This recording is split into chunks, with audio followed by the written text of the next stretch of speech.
So hello, my name is Majda, and today I will be talking about remote teams. I think every one of you experienced remote work in some form, either during COVID or for some of you it's probably part of your normal work. And I think most of you would agree that remote work is harder than work from an office. And today my goal is to help you to organize remote work a little bit better and help you to being a little more effective with that. But don't think this is just for managers. I think also a lot of stuff which I will talk about is applicable to pretty much everyone. So my talk has two parts. First, we will have a quick look at challenges of remote work, and then I will share some advice. So the challenges. You tell me what the challenges are. So if you think of something hard on remote work, just shout really loudly. Anything you see as hard. Time zones, onboarding, everything? Zoom for everything, okay. Sorry? Planning? Coffee? Okay, a lot of stuff. Oh, okay. I messed up a little bit. I forgot to introduce myself. Sorry for that. So, who am I to talk about remote work first? For the past 6 years, I worked at Energomonitor, which is a small Czech IoT company. We worked on a platform to help people to save energy. And I led a software team there, which actually consisted of 3 sub-teams. In total, it was about 12 people at its peak. And we worked remotely for the whole 6 years I was at Energomonitor. Even though we had headquarters, but we still worked remotely. But before that, I also worked for JAT, which was a US startup. And I worked as a sole employee remotely from Prague in otherwise non-remote company. And even before that, I worked at SUSE, where I worked with a team which was split in between Nuremberg in Germany and Prague here in Czech Republic. So as you can see, during pretty much all my career, I did something remote. So I think that's my credentials. Okay, now to the challenges. So I already asked. Here is my list. I wouldn't say it's necessarily complete, but I see that with remote work, it's harder to communicate, it's harder to collaborate, it's much harder to maintain team cohesion. For many people, it's hard to stay motivated. There is lack of natural social interaction which happens in the office. And for individual people, it's sometimes tough to maintain emotional well-being and work-life balance. And again, on a team level, somebody mentioned onboarding already, and I also say hiring and interviewing is very different. So this is just things that I consider most difficult. Of these, the most important I see is the communication. And sometimes I find it useful to use a simple model, which explains why is it so. So if you have 2 parties which want to communicate, first there needs to be some, you need to overcome you need to initiate the communication. There needs to be some activation energy, some reason why you communicate. So you start the communication, and the communication has bandwidth, how much information you transfer.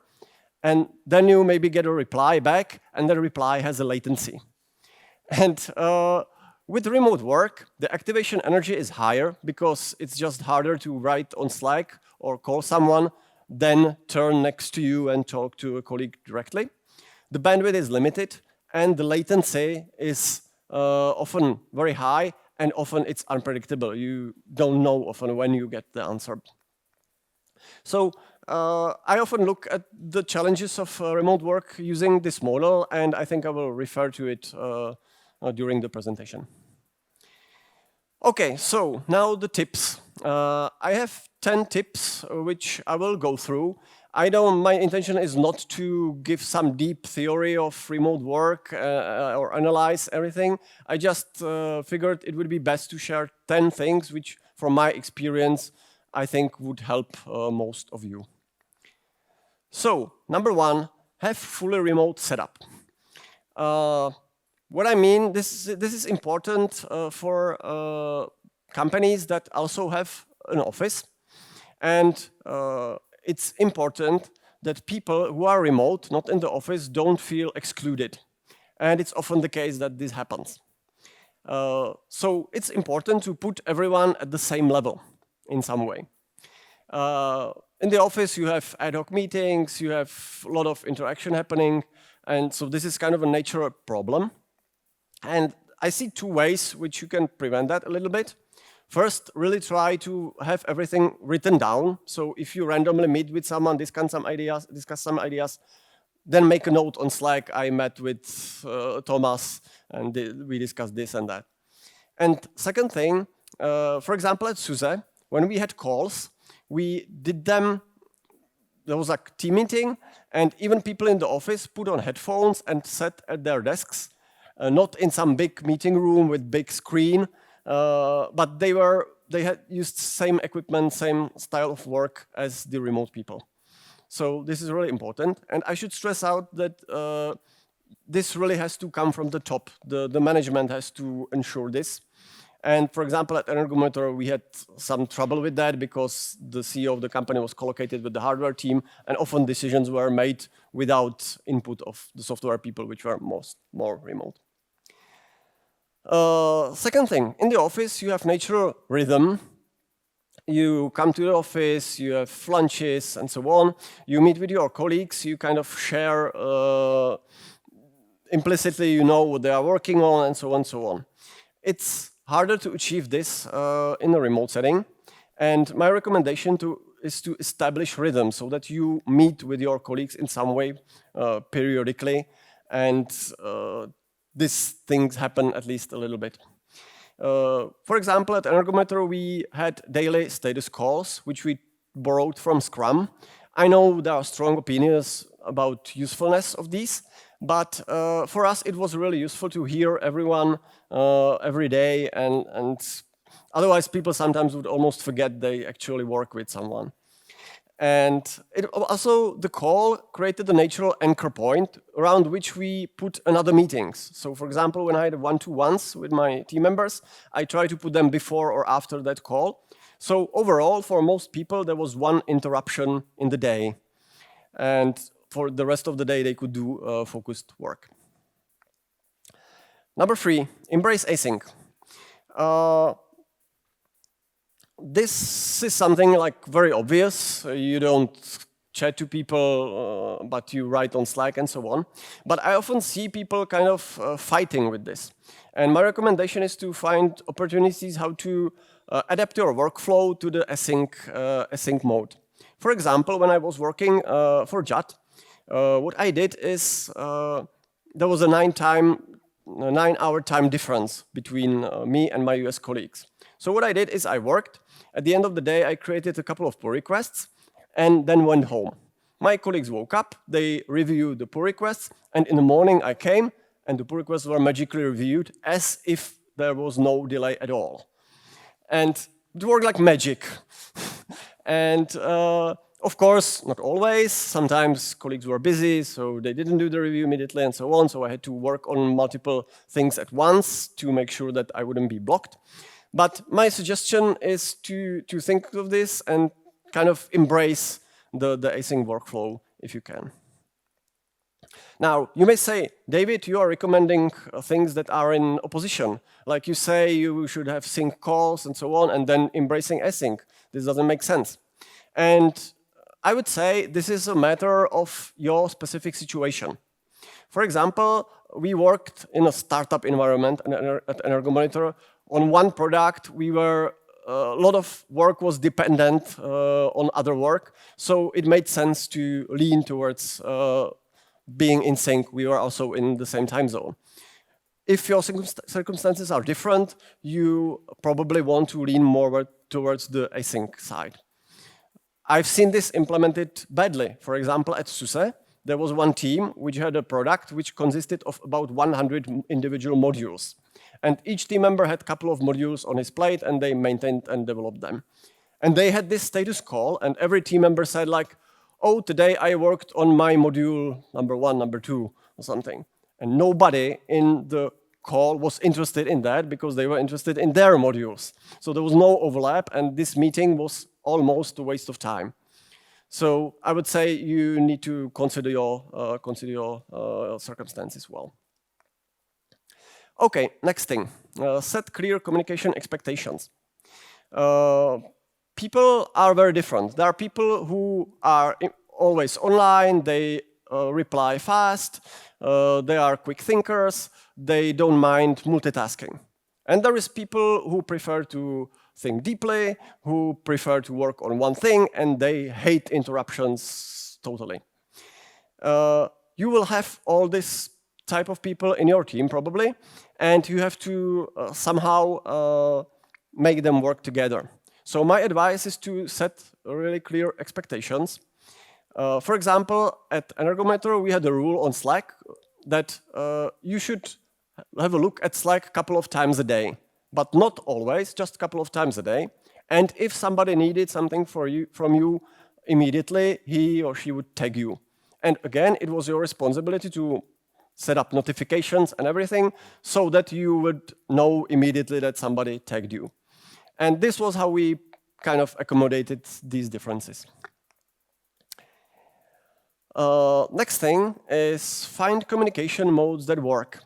Again, with remote work, you will quickly find that some people prefer to talk, but they don't want to be on the webcam. Some people need to see you to be able to read you. Some people want to think and write. They don't want to do calls too much, and so on. There is a usual management advice that you should treat everybody the same. I think here it doesn't apply, and you, especially if you're a manager, should try to accommodate to the needs of your team members. And try to find which of these modes work with everyone and set up things so that it's useful for them. To give some examples, we had in our team a researcher. I had normally one-to-one with everybody every week, but this researcher was working a little bit standalone. He was a little bit of that mad scientist type of guy, and I know very quickly, instinctively, that he would consider such a setup a waste of time and totally annoying management bullshit. So I didn't set up one-to-ones with him, and it worked because he was actually quite communicative, and when he needed my attention, he got it. And even though I didn't treat everybody the same, it worked well. On the other hand, I miscalculated. We hired at one point an ops guy, and because my philosophy is that ops should work together with development, I integrated him very deeply in the team, so he was on all the team calls and so on. And it turned out it didn't work well. Actually, he told me he hated all this, but he told me this when he handed me his resignation. So, oops, I should have seen this earlier. Okay, so next thing, embrace real-world meetings. I think it's very tough, almost impossible, to run a remote team and don't see each other at all. So I would advise to have opportunities, create opportunities to meet in person occasionally. The frequency depends on your circumstances. At Energometer, we arrived to meetings, I think, every 6 or 8 weeks. But if you are, for example, spread around multiple countries, multiple continents, so on, then you probably would have a different frequency. What I would suggest is, looking back to the communication model, to use these as an opportunity to embrace or do things which need low activation energy when communicating, high bandwidth, and low latency. So for us, it was like product strategic discussions, brainstormings, things like retrospectives, for example. On the other hand, I really avoided, and I suggest you also avoid it, doing routine technical and planning discussions during these real-world meetings. Learn to do this online. It's not that hard. And for these, doing them in real world would be waste of time. Also, what is very good to use this as an opportunity to socialize in the team. I think we, at Energometer, we used like half of the time in our meetings to do non-work activities. And there you get to know the people and so on. There's a reason why companies do team buildings and so on. And I think it was time very well spent. So my suggestion is if you do real world meetings, think of that and spend time together off work. Okay, again, you can see a little bit of contradiction in having the full remote setup, doing everything remote, and then I say like try to meet in real world. I basically, as I said, again, it's a matter of circumstances. So if you are really spread around the world, then probably you will have to lean much more on the full remote side than if you are just working from the same city from different places, and you can meet within a week or two if you want to. Okay. Next, take care of people. This is a very general statement, but what I mean here is that working remote is hard. So if you are a manager, you really need to do extra work to make sure your people are happy and productive. For example, try to learn about their environment they work on, whether the person works from a co-working space, whether they work from a kitchen with 2 kids behind their back, and so on. And people really appreciate if you know about that and then take this into account, for example, when planning the times of meetings and stuff like that. Also, you will have people who will be new to remote in your team. And these will need a little bit of guidance, probably, if this is something new for them. For example, we had a guy who was working remote for the first time, and it turned out he was used to having an audience in an office. He was a very talkative guy who had a lot of opinions, and he kind of liked to discuss all this with people. And he couldn't do it in a remote setting suddenly. So it was very hard for him. I think I try to help with this on our one-to-ones, where I provided at least a small audience sometimes. And I think even though I couldn't solve many of the problems he discussed and so on, I think just having an ear was very useful for him. Okay, now we get to a block about hiring. And I think remote work influences hiring a lot. I could talk about this for a very long time itself, but I think the biggest thing is when looking for people, you need to look for a little bit different traits than when you're looking for people for in-office work. And the most important trait, in my view, is independence. Even if you really try, there will be less communication, less coordination between the team members. And also the team members will need to find inner motivation. Part of the motivation usually for office workers is that you actually are sitting in work and there are colleagues who look at you, and if you have YouTube on your monitor all the day, probably this wouldn't work. But at home you don't have any such thing. So try to select for people who are independent, who have strong inner motivation. Usually this can be seen a little bit from their past. And for example, for juniors and students, I always looked whether they did some projects on their own, even if there were stupid things or unsuccessful, never mind. Just the will to do this was very important. Next advice sounds a little bit esoteric, and it concerns interviewing. So, when you interview people, at least for me, it's a matter of assessing their technical competence and whether they fit into your team. Technical competence I always found pretty straightforward to judge, but judging the culture fit was much harder. And actually at Energometer, before COVID, we just took the person to our office when we had a meeting there, and they spent the day with us, and we could saw whether this would work or not. Now with COVID, we couldn't do it because of lockdowns, so we had to find another way. And my reaction was to involve more people in the recruiting process, doing more interviews with the candidates. And I try to select people from my team who had the best social skills and who I consider the best people readers.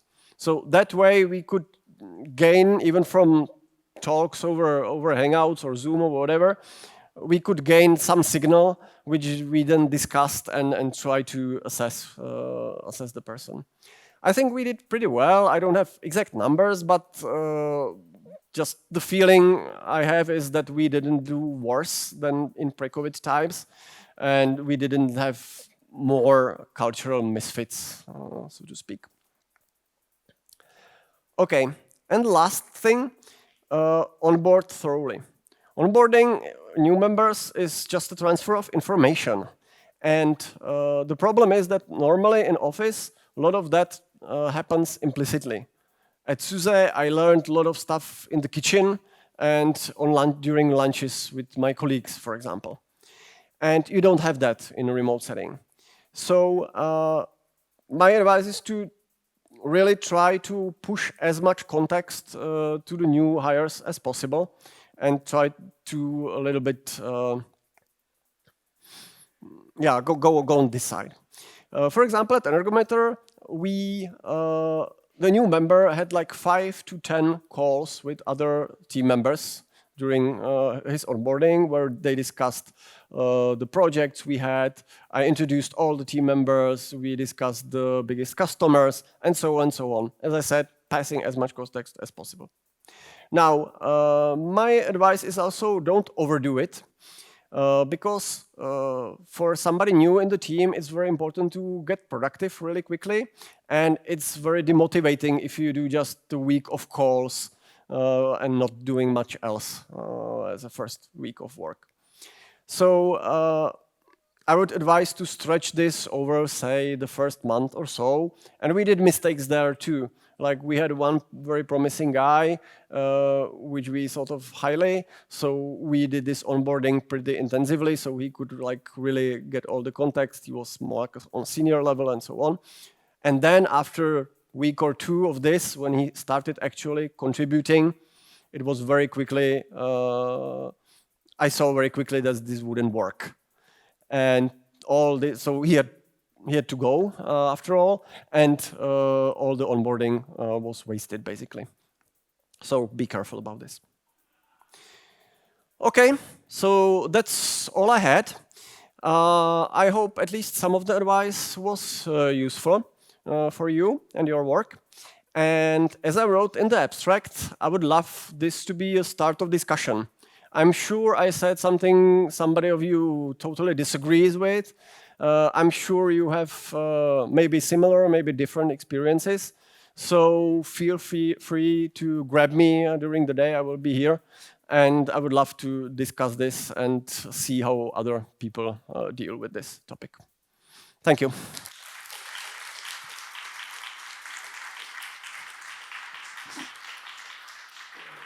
Thank you very much, David, for a very interesting and relevant talk.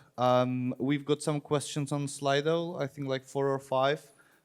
If we can go through them quicker than in 5 minutes, well, someone else in the room can ask too, I guess. Okay, so the first question is, my remote engineer works 2 or 3 full-time jobs. Should I care? Should I tell him? Should I know?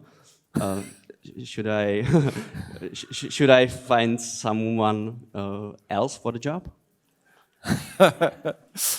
I haven't been in such situation, fortunately.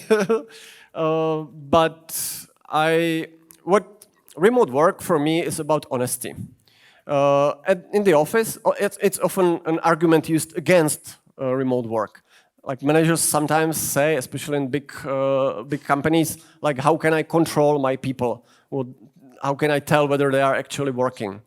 So in the remote setting, you basically have to trust people that they work the time you agreed with, and so on, and they don't slack.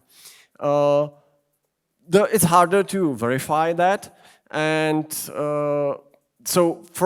I think it's very important that both sides kind of have personal integrity and be honest to each other.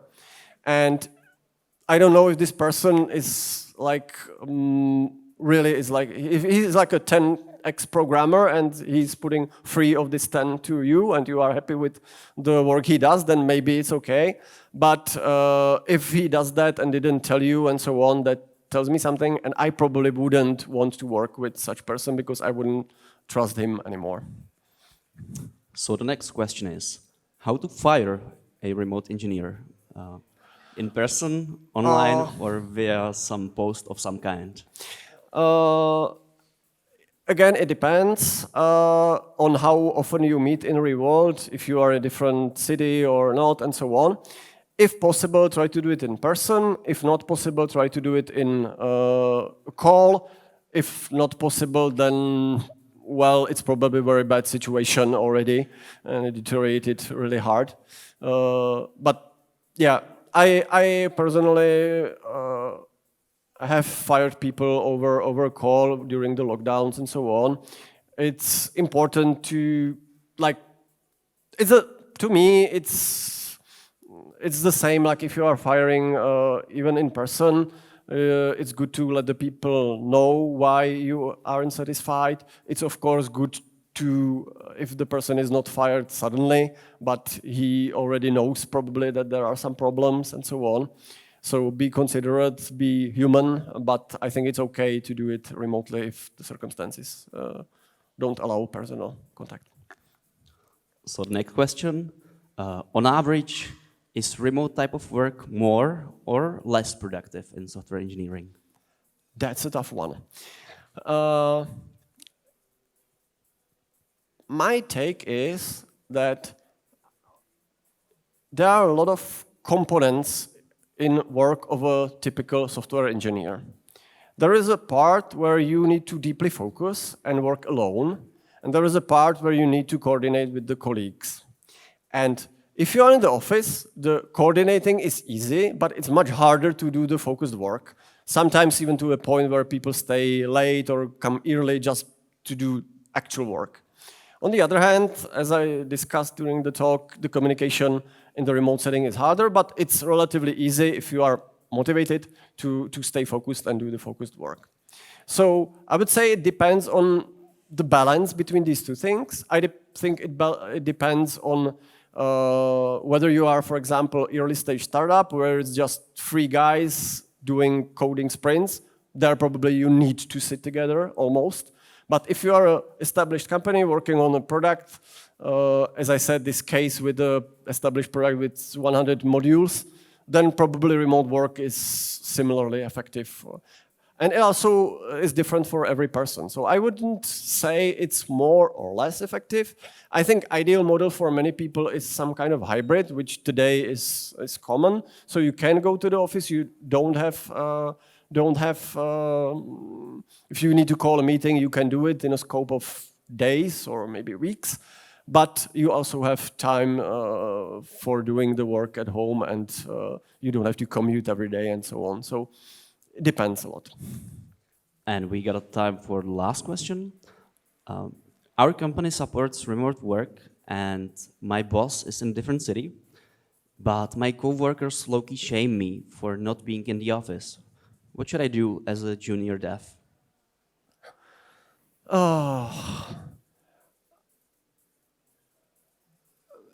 It is very cultural dependent.